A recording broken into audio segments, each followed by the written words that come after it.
কি করে করব বসবাস?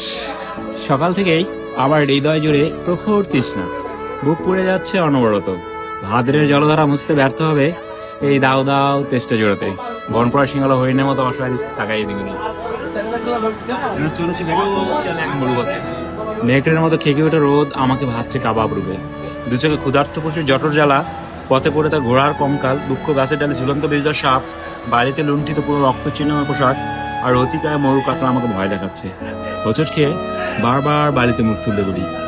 আমার চোখের তৃষ্ণা আর বুকের তৃষ্ণা এক জায়গায় আর্তনাদ করে মরা নদীর মতো।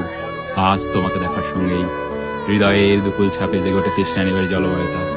আমাদের দুজনে দুটি হাত পরস্পর চুম্বন ধারে ভাসতে দেখেছো।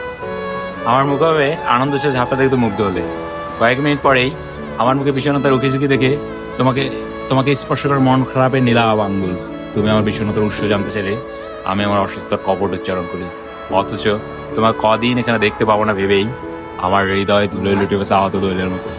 তোমাকে আবার দেখার জন্য নিরুপায় হয়ে আমাকে অপেক্ষা করতে হবে আরো 7 দিন। এই দীর্ঘ প্রতীক্ষার নিষ্করুণ ঘরে কি করে করব বসবাস?